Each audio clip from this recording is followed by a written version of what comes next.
I'm actually standing at Harvard Street. It is a street just north of Beacon Street. It is very busy, as you can tell. So the reason I'm here is I'd like to honor my mother. And I'm standing in front of the Coolidge Corner Theater. This theater plays a lot of classic movies, and it's well known in the neighborhood for some avant-garde, some different kinds of movies if you want to come. But the reason I'm choosing this area is because I'd like to tell you about my mom, because she grew up loving the movies. I don't know that a lot of people know that about her. So Phyllis Huff was actually born in the mid-30s in Delhi, Oklahoma, which is a very tiny town next to Sayre, which is a slightly larger town, about a stone's throw from Elk City, which was the metropolis. Oklahoma City was about 3 hours due east. So she grew up on a cotton farm, the oldest of 7 children, and helped raise her brothers and sisters while going to school, and she played basketball mostly. She was valedictorian of her high school class, and she also, from about the age of 6, worked in the cotton fields, basically doing the hardest work that anybody can do. And at 16, she had grown up going to the Baptist church. They had their family had a faith, and then at 16, she learned about the Churches of Christ and was baptized and went to the Churches of Christ. At 18, she chose to go to ACU. And by the way, my mother she's doing fine, but she does need prayer. So the reason I'm telling you this story is there may be some things in this that you might not know about her that I'd like for you to know. So this is not a eulogy or anything like that. This is just a tribute. So real quickly, she met my father at Abilene Christian, and his story is wonderful too, and that'll be a story for another time. So she met my father, they married, and they decided to go to Brazil with the Sao Paulo mission team. They were part of the original group that wanted to go in '61. However, my father was preaching at Hearne, Texas, and the elders there had asked if he could stay another year and train some elders. So he did. So they stayed, actually I think it was a year and a half, and I was 20 months when they went to Brazil. So Mom she loved the movies growing up, and she would, on Saturdays, this is what I recall, I believe she would walk into town, and I know she loved Gene Autry, Roy Rogers, and Dale Evans movies, and a lot of the big movies from the 30s and 40s. And of course then you had the newsreels, and so that's where you got a lot of your news, possibly the radio, maybe a newspaper if somebody cared to buy one. And so she tried to be up with the times. She loved the popular music of the time, and of course she also loved church music. She did not learn how to read notes, but when she and my dad met, she had a very gorgeous voice, and he taught her how to sing. And she had a beautiful soprano voice until about 25 years ago, it began kind of giving her fits and starts. So, excuse me one second. I didn't mean to do that. Anyhow, she and Dad would sing a lot. And I remember when I was little bitty, she would sing soprano and Dad would sing alto, tenor, bass, depending on what the song was. And they sang everything from folk to popular, Brazilian, American. I think they even sang Dominique, which I think at that time was they sang the Portuguese version. There was they didn't sing in any other languages. And of course, gospel, spirituals, hymns. And so, but one of the things that I did not realize until a few years ago was that one of her dreams was to be an actress. What I didn't know is that was one of my grandmother's dreams, my mother's mother.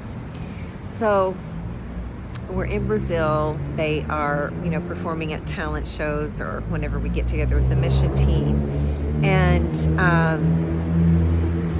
she really enjoyed singing a lot. She loves to cook. She's a very good cook, and her best friend there was Dona Antonia. Now, a lot of us had maids, but for us, Dona Antonia was like an aunt, and to my mom, she was like a sister, a very dear friend, and she called her best friend for many, many years. And Mom has a lot of good friends. Some have gone on, like Dona Antonia and Lucia, who married my dad's cousin, who I call Uncle Alan, and I called her Aunt Lucia, but she really was like I believe they were third cousins. And so, and a lot of people have considered Mom, and still do consider Mom, their best friend. So, and she's a very good listener, and that's one of her gifts. And that's the way it was when she was in college and then throughout her life. So, so we were in Brazil until 1975, so for 12 and a half years. And they built the youth camp together. Dad planned it, and Mom helped raise the funds. She taught a first grade class at Graded. I started first grade at Graded, and Mother took over my class, and I went into Mrs. Harris' class, who later taught me also in third grade at Panamerican Christian Academy. So from that money, she donated all of that money to build the caretaker's first house. Sebastião and Maria, the very first caretakers at the Camp Mount of Olives camp, lived in a tiny dirt house. It was a 2-bedroom house, and so one room had a bed in the whole room, and the whole family slept there. I think at that point they had either 3 or 4 little children. Now, we kids thought that it was great. We didn't understand the economics of it all, but Maria and Sebastião treated us like, they lived in a mansion. So when we would go and spend time with them, we had these wonderful experiences at camp, and I could go into so much, but I'll leave it at that.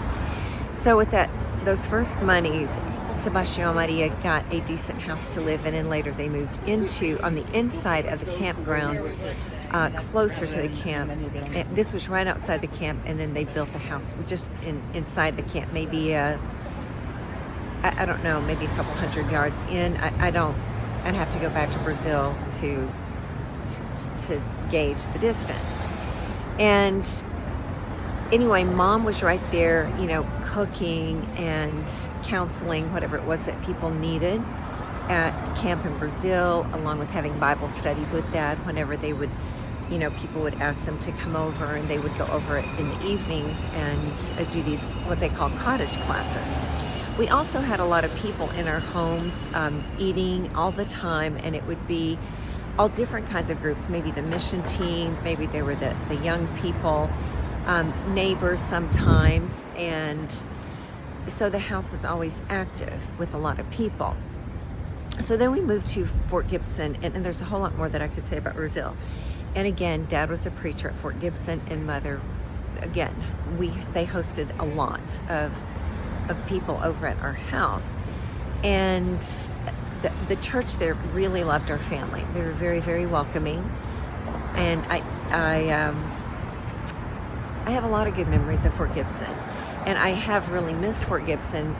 When Dad got the job in Oklahoma City, I didn't know about it until he had already accepted the job, and I think I was at camp when I had heard about it right before we were to leave. So that was kind of news to us, and then we went, and Mom was very active at Memorial Road, and she was asked to speak quite a bit at Gleaners, which was a women's group that met at Oklahoma Christian, and they loved to hear her speak sometimes. And she taught classes, and at Fort Gibson she also taught a teenage girls class on Wednesday nights. And there are so many things that I could tell you about Fort Gibson that it's just not enough time. And it was kind of the same in Oklahoma City.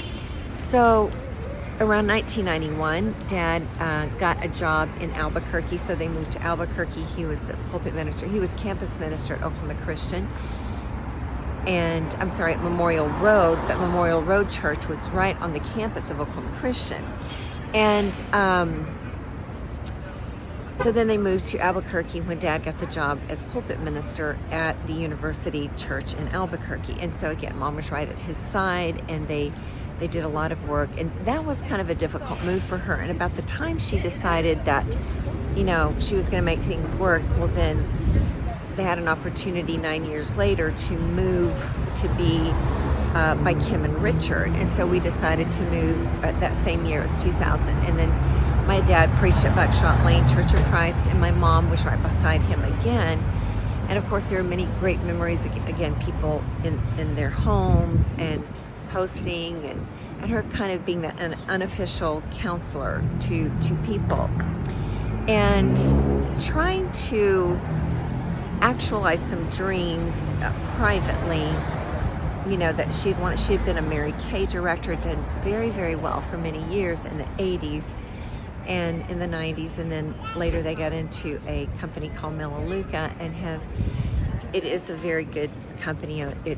They help you with lots of health products. So anyway, and then they were there, I think, for 14 years, and my dad preached for the Montgomery Church for a little bit, and he's semi-retired, and now he's preaching it on Alaska, and Mom has been right there beside him, again, being there for people and listening a lot. So back during COVID, I had actually gone in for a second interview somewhere, and the day I went in was when everybody was furloughed for COVID. And I had heard about Page Park Center for Acting and Modeling from somebody who had taken acting classes there. So I decided to look into that, and I signed up for classes starting in March 2020, but I didn't tell anybody except John and Monica that I was thinking about that. And those got postponed till June because of COVID. Now, because of COVID, we didn't see my parents a lot, and we would meet part way on Sundays, and we would talk, just catch up, whatnot. And I think it was maybe a month before those classes started, and this really meant a whole lot to me. I kind of didn't want to tell anybody about that because of my own reasons.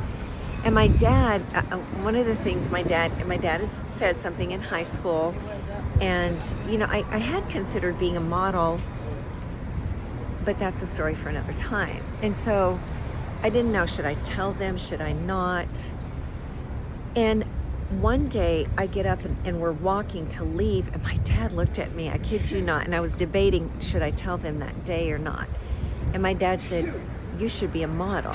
And I was floored, because I didn't, as an adult, I didn't feel like I needed their blessing, but it sure is much more fun when you have people in your court, when you're trying to fulfill a dream. And when he said that, I thought, that's my cue. I was already dead set on doing that, but to have Dad say that meant a lot. I believe it was the next week when I said, I want to tell you. I think it was either a week or two, but maybe the next week. I said, I just want to tell you, I signed up for these acting and modeling classes. And I don't know if it was on the phone or in person. I can't remember now. And they were thrilled. And my mom got a little choked up. And she said, do it for me and do it for your grandmother, because we always wanted to be actresses, and I'm so proud of you. So when I came to Boston in January, a lot happened, and while we've talked privately, there were times I couldn't talk to people. I really needed to be in solitude for my own reasons, and my parents and Monica and John really gave me that space to be alone for quite a long time, and it was very, very helpful in many ways. And when I began to tell them that I wanted to get a job and stay here, John had told me in March, I think you should stay. I think Boston is good for you, and we'll work things out. And I was ready to get work. My parents were thrilled. My mom especially when I said, this is where I'd like to work. And then I ended up getting a job at the second best place that I wanted to work, which was Banana Republic, and then to have a job at Live Nation. And they've really been right there in my corner for this. I just want to tell you what kind of parents my parents are, and I know all of you know that they are that way. I'm going to let you go And just know that sometimes people aren't who you think they are. They have these hopes and dreams that they wish they had realized. And, if they can't do it, they want their kids to do it. And some people live through their parents. If my parents lived through me, I don't know that I know that, to be honest with you. I think they really wanted me to find my way. It was I who had chosen to, let me see if I could follow in my parents' footsteps. And when I realized I really was walking in a space that was not created for me, and I said, okay, I'm going to start doing what I believe I was created to do. I began to feel completely connected on the inside and on the outside. And for Lynn and Phyllis to give me that, it's not that they're adults and I'm an adult, but for them to be backing me at this age is a big, big deal. And I aim to not just do them proud. I really believe in what God, welcome to Boston, y'all.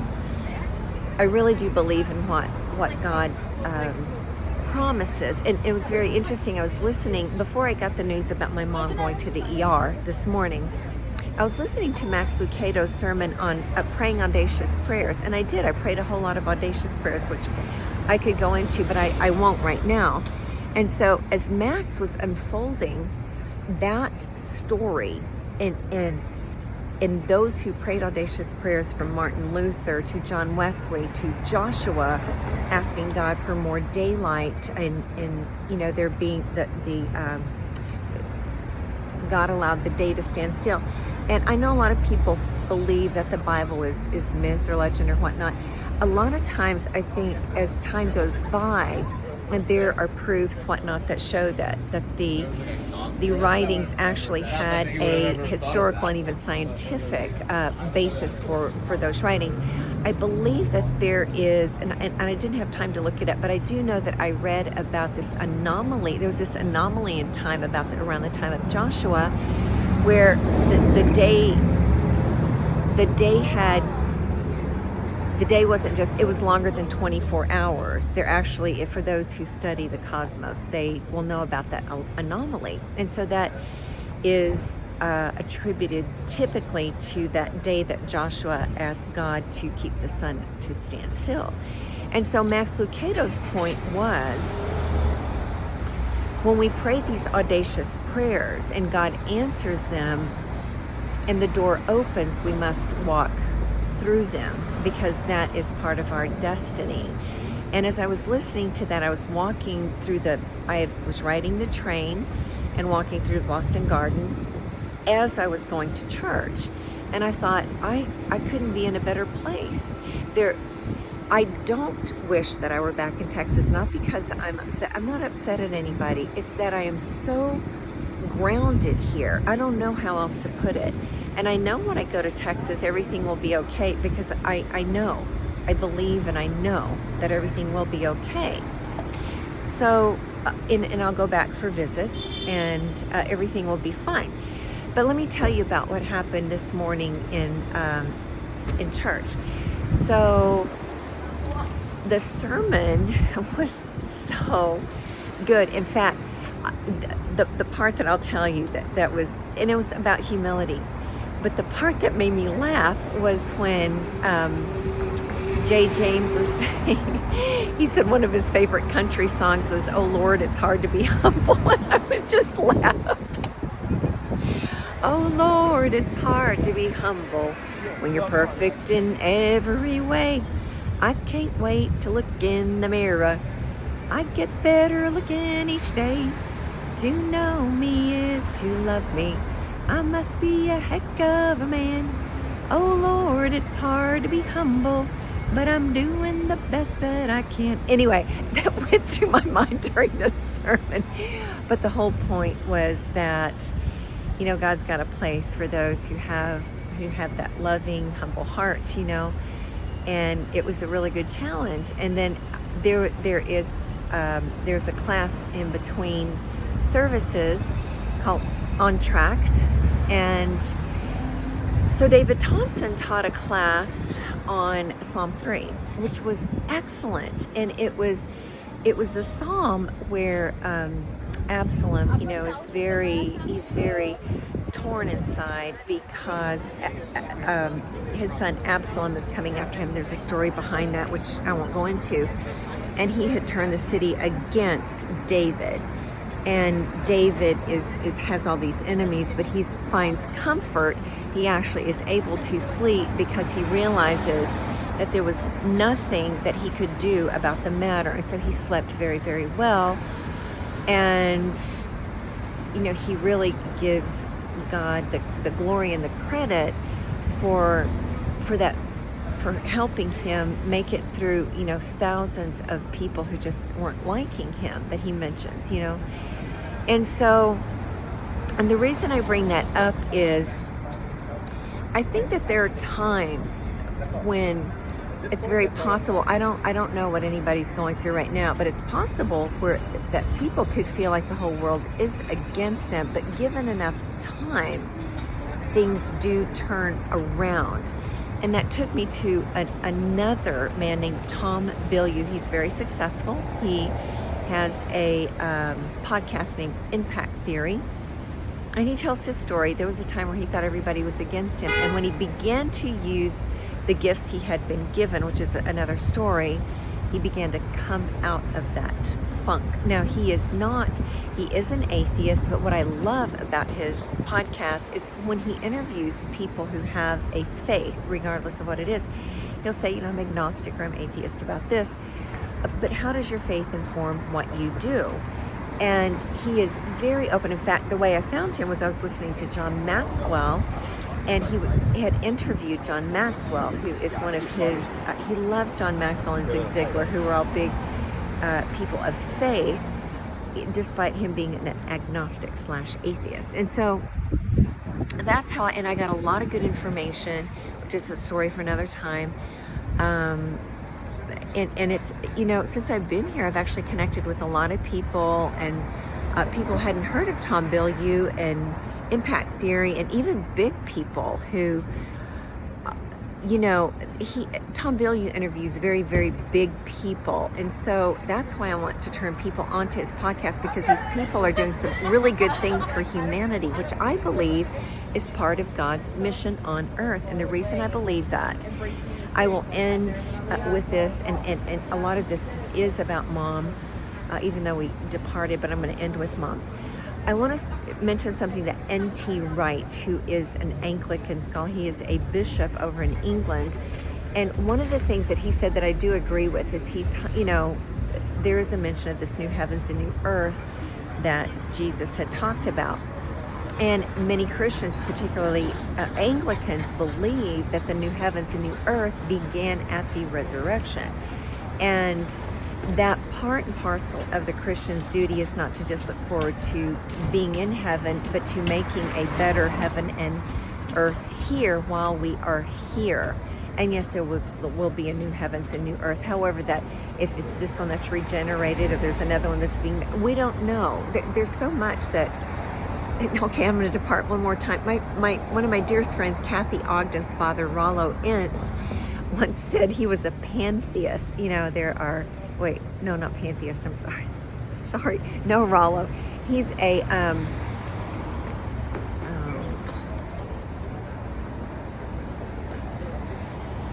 Panmillennialist. Anyway, there's all these theories about, what's going to happen around before, during, and after the return of Christ. And Rollo said, I'm a Panmillennialist. When Christ returns, everything will pan out. And so I kind of, I think it's good to have a very open take on what that would be like and what the new heavens and new earth will be like.